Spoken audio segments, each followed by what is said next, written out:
Hello दोस्तों। अभी तक बायोलॉजी में हम लोग कोशिका पढ़ रहे हैं। कोशिका में केंद्रक पढ़ रहे थे, ठीक। केंद्रक में डीएनए पढ़ना था हमको, ठीक। इसके पहले जो मैंने वीडियो डाला था उसमें किसी कारणवश पहले का वीडियो दिखाई नहीं दे रहा, लेकिन बाद का वीडियो दिखाई दे रहा है। उसमें क्या हुआ गलती हमको खुद ही नहीं पता चला, लेकिन उस वीडियो में जो बताया हमें उसका उस वीडियो के इसी वीडियो में हम बता दे रहे हैं, ठीक है ना। देखो,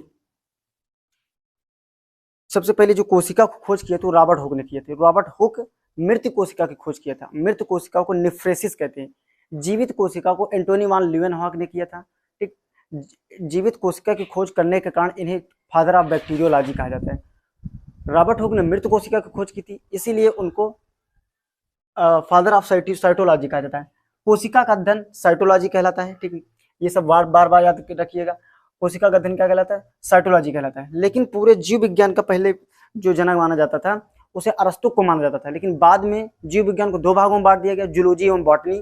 जूलॉजी में जीव जंतुओं को पढ़ा जाता है, बॉटनी में पेड़ पौधों के बारे में पढ़ा जाता है। जूलॉजी के जनक जो है उसे अरस्तु को मान लिया गया, बॉटनी के जनक जो है थियोफ्रिस्टस को मान लिया गया, ठीक है ना। उसमें सबसे पहले हम कोशिका पढ़े थे।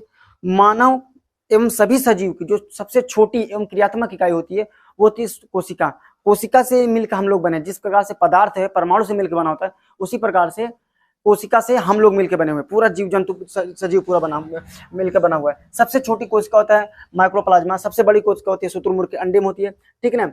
ये सब बताए थे। मानव में सबसे बड़ी जो कोशिका होती है ओवम होती है, सबसे छोटी होती है जो स्पर्म होती है, ठीक। सबसे लंबी होती है वो तंत्रिका तंत्र होती है। सबसे ज्यादा कोशिका जो विभाजन होता है वो लीवर में होता है, सबसे कम कोशिका विभाजन ब्रेन में होता है। ये सब हमने बता दिया था। कोशिका विभाजन करने का काम सेंट्रोसोम का है, ठीक। हम सबसे पढ़ते हैं कोशिका। ये जो है कोशिका ऊपर की कोशिका झिल्ली से कहेंगे, ये अर्ध पारगम्य झिल्ली होती है, यानी सेमी परमिसिबल, यानी इसमें से सब चीज नहीं जा पाएगा। अगर इसमें से अगर कुछ सभी पदार्थ, ये क्या कहते हैं, कोशिका के अंदर आने वाले पदार्थों का नियंत्रण करती है, ठीक है ना। यानी जो इसको आवश्यकता होती है पदार्थ, तो वही। इसमें माइक्रोकांड्रिया होता है, गाल्जी बाडी होती है, सेंट्रोसोम होता है, लाइसोसोम होता है, वैक्यूम होता है, ठीक है ना। एंडोप्लाज्मिक रेटिकुलम होता है, अंदर न्यूक्लियस होता है। अब इसमें केंद्रक इसके अंदर केंद्रक के अंदर केंद्रक ध्रुव भरा रहता है, और कोशिका के अंदर कोशिका ध्रुव भरा रहता है। हमने बताया माइक्रोकांड्रिया को पावर ऊर्जा का पावर हाउस, यही ऊर्जा इकट्ठा करके रखता है मोटी मोटा हिसाब से। गाल्जी बॉडी का काम करता है, ये ऊर्जा इकट्ठा करके रखता है, ये सब जगह पहुंचाता है, काम करता है, ठीक। ये होता है हमारा सेंट्रोसोम। सेंट्रोसोम कोशिका विभाजन काम होता है। कोशिका विभाजन का काम, सेल डिवीजन का काम किसका?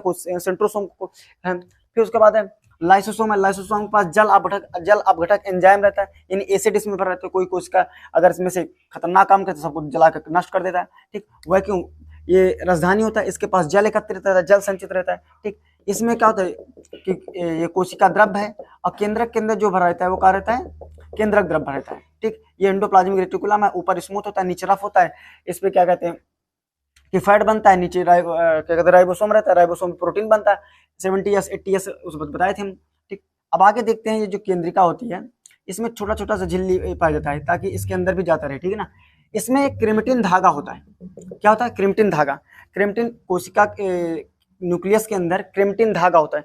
क्रिमिटिन धागा इतना गुच्छादार बन गया रहता है, पूछो मत, एकदम गुच्छादार जालीनुमा बन जाता है। लेकिन जब उसको फैलाया जाता है तो कुछ इस तरीके से संरचना प्राप्त होती है, कुछ इस तरीके से संरचना, जिसे गुणसूत्र कहा गया। किसने कहा गया? जिसे कहा गया गुणसूत्र कहा गया। क्या? गुणसूत्र में बहुत से ऐसे गोल गोल कुंडलित नुमा संरचना पाई जाती है। किसके अंदर? गुणसूत्र के अंदर ऐसे बहुत ही कुंडलित नुमा संरचना पाई जाती है। अच्छा, गुणसूत्र की खोज किसने की? क्रोमोसोम की खोज किसने की? तो वाल्डेयर नामक वैज्ञानिक ने। किसने किया? तो वाल्डेयर। जब इसके अंदर पकड़ के इसको खींचा गया तो इसको देखा गया ये कुछ ऐसे ऐसे, यानी डीएनए की संरचना बना लेता है। कौन? ऐसे इस तरीके से बन गया, तो उसी को बोल दिया गया डीएनए। क्या बोल दिया गया? डीएनए। डीएनए, डीएनए में ही सारी अनुवांशिक इंफॉर्मेशन निश्चित रहती है। चलिए हम लोग पढ़ते हैं डीएनए। अच्छा देखिए, न्यूक्लियस जो होता है, न्यूक्लियस में एसिड ही भरा रहता है। क्या रहता है? न्यूक्लियस में कौन सा एसिड भरा रहता है? यानी केंद्रक में न्यूक्लिक एसिड भरा रहता है। कौन सा? यहाँ पे देखिए थोड़ा सा, ये जो लिखा है न्यूक्लियस एसिड, न्यूक्लियस एसिड, ठीक है। इसमें न्यूक्लिक एसिड भरा रहता है, ठीक है। अभी न्यूक्लियस एसिड याद रखिए, हम बता रहे हैं इसके बारे में। देखिए, डीएनए को जब सबसे पहले देखा तो कार्ल्सबर्ग ने देखा था। किसने देखा था? कार्ल्सबर्ग ने देखा था। अच्छा, डिजाइन किसने किया? तो वाटसन एवं क्रिक ने। डिजाइन करने के कारण इनको 1962 में नोबेल पुरस्कार मिला था। ये फ्रांसिस थे, ठीक ना। इनको क्या मिला था? नोबेल पुरस्कार मिला था। अच्छा, डीएनए जो डीएनए होता है ये केंद्रक के अलावा और कहाँ कहाँ पाया जाता है? तो ये माइक्रोकांड्रिया में पाया जाता है। कहाँ पाया जाता है? माइक्रोकांड्रिया में पाया जाता है। गाल्जी क्लोरोप्लास्ट में पाया जाता है। कौन? डीएनए। तो क्लोरोप्लास्ट तो पेड़ पौधों में पाया जाता है, पेड़ पौधों की कोशिकाओं में पाया जाता है। ठीक, अब देखिए जो ये डीएनए बना रहता है किसका बहुलक होता है डीएनए, तो ये न्यूक्लियोटाइड का बहुलक होता है। किसका होता है? न्यूक्लियोटाइड का बहुलक होता है। ठीक है, अब हम लोग देखते हैं डीएनए को जो 3 प्रकार से मिले, डीएनए जो बनता है वो 3 चीजों से मिलकर बनता है। पहला होता है नाइट्रोजनी क्षार, दूसरा का ये जो डीएनए है, ठीक, इसमें 3 चीजें आपको मिल जाएगी। नाइट्रोजनी क्षार पाया जाएगा, शर्करा पाया जाएगा, फास्फोरस अम्ल पाया जाएगा, फास्फोरिक अम्ल पाया जाएगा। ठीक है, अब देख लेते हैं हम शर्करा के बारे में।